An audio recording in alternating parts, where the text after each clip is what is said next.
Even though Wednesday was only a day ago, I honestly cannot remember how many pages I read. There seems to be a discrepancy in my notes because I was pretty sure I only read 100 pages, but according to where I finished the Vampire Armand on Tuesday, I had to have read 150 pages to get to where I am. Math is not my strong suit, and I'm tired, so this is not something I'm gonna worry about right now.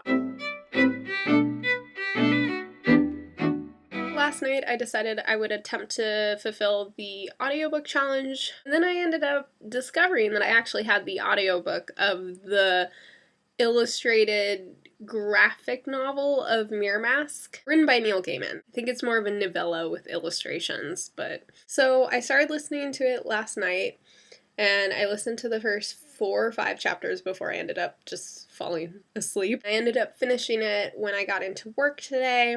MirrorMask wasn't the only audiobook I had that I hadn't listened to yet. I also have the first 3 books of Skulduggery Pleasant, which is a paranormal detective series set in Ireland. Today, along with MirrorMask, I also burned one of the Skulduggery Pleasant books onto a CD so I could listen to it in the car.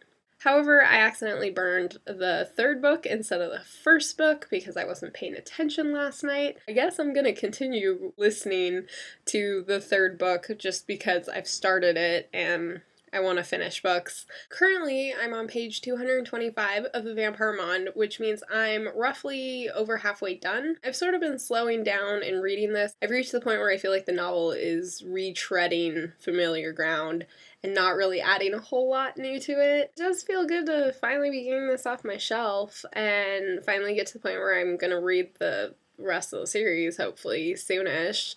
I feel really accomplished today, even though I know that probably page count wise I didn't read that much. If you're participating in BookTube-A-Thon, feel free to let me know how you're doing in the comments below. If you have a link to an updates video, go ahead and send them to me. I've been watching them when I'm procrastinating on the read-a-thon, so I love opportunities to, not read during a read-a-thon. Yeah, that sounds terrible, but it's true.